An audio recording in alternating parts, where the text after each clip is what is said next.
Today I'm checking out this RecPro converter. This is a converter that takes 110 volt AC and converts it to 12 volt DC. Now this one is the 85 amp version. They have multiple versions that range anywhere, I think, down from 35 amps all the way up to, I think, 125 amps. You really have to decide what's going to be appropriate for your project. But we are going to be replacing a 60 amp converter that's in our RV with this 85 amp, and 85 is going to be pretty much perfect for us. I could have went bigger, I could have went smaller, but this one added up to be about perfect for what we want to use it for. So let's go ahead and take this thing out of the box and see everything it comes with. So when you take it out of the box, you're going to have the converter itself and a little manual that goes over, troubleshooting, and I think even some of the features and hookup of this.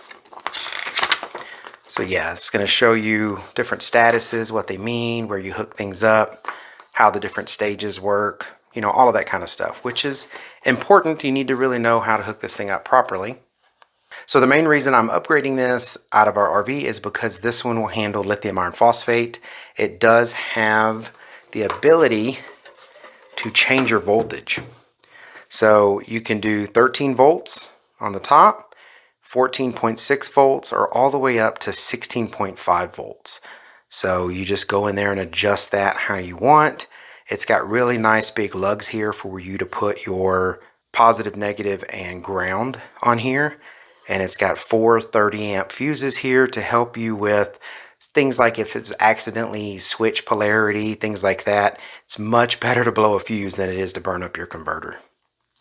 It's got an LED light right here. It's got this plate here on the bottom so that way you can bolt this down. The one in our RV right now is bolted down.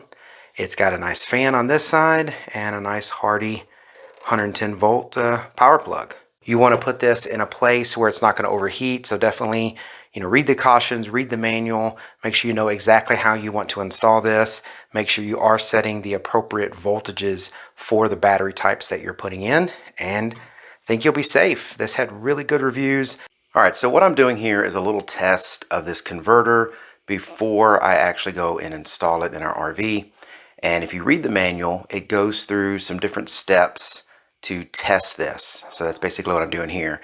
So I've got the converter plugged in, and if I have it turned all the way to 14.6 volts, which is turning where this little screwdriver is over here all the way to the left, it actually puts out a little more than 14.6 volts. I think it's like 14.7 is what I was getting.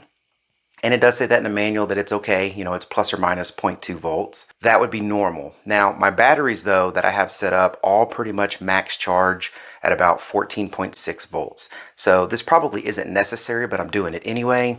What I did is I turned the screwdriver to the right, so that's where you can start setting it as low as 13.0 all the way up to 16.5. So I adjusted that, and it's very fine and very sensitive, so you slowly adjust it with a precision screwdriver. I adjusted that to get to 14.5 volts. And that's basically where I want it to be max. You will see some fluctuations in the voltage here, and that is because it is a 4-stage and it's going through some things like it's verifying, the batteries, it's sensing and everything. And since I don't have a battery hooked up to this right now, it's not trying to charge anything. So right now it's resting. But anyways, if I turn this off, unplug it, it takes a second for it to drain all the voltage, especially when it's not under load. All right, there it goes. You can see the voltage is starting to drop. That's the capacitors and everything starting to drain their power out. Now I'm going to plug it back in. It quickly jumps back exactly back to the point where I set it. I mean, very, very close to where it was before, 14.4849, which is what I had before. So that setting is holding true, so I like that. And now what I'm going to do is test it based on like what it said in the manual. So this converter at 85 watts is right around 1200 watts of power at 14.5 volts, give or take a little. It's a little over 1200. So what I'm going to do is put about a half load on this to make sure that the voltage stays constant, that it doesn't, drop really bad and everything when voltage hits it, because that would then say, maybe the converter's having a problem. As long as this converter can handle the voltage and stay nice and smooth, that means it's running the way it's supposed to. So I have all of this set up. As you can see right now, it's 14.5. Again, I don't have batteries on it, so there is a point where it will drop down to 14 volts, but that's part of its staging. I've got this inverter over here. I'm going to turn this on. You can see here it didn't detect batteries and everything that it needed to charge, so it went down to a different stage of voltage, which is 13.95. So now that I have the inverter and everything powered, on, I'm going to turn on a toaster I have right here that is 800 watts. And it is kicking out that 800 watts. The inverter shows that actually over 800 watts right now a little bit. And the voltage did not change hardly at all. It was at 13.98 or something like that, resting 13.9 volts. That's a nice steady voltage, and it's putting out probably about 60%, 70% of its load. So it's telling me that it handles this load with no problem, almost no voltage change at all. Even on batteries, when they take a load, their voltage drops down. That's very normal, but this converter can handle its rated load no problem.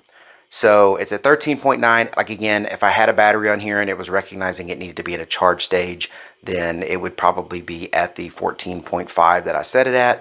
But since there's nothing, it's really charging, it's just giving out voltage, 13.9. But anyways, this satisfies my test. This looks good. Everything seems to be right. Another little note I want to make on this while it's got this load on it. The fan and everything's running on this inverter very low. The converter we have in our RV right now is quiet, but it's way louder than this. We won't even be able to hear this converter because it's going to be in our pass-through, but that is very quiet for a converter. Definitely going to be installing this in our RV, and I hope this information was helpful. Thank you very much for watching. Y'all take care.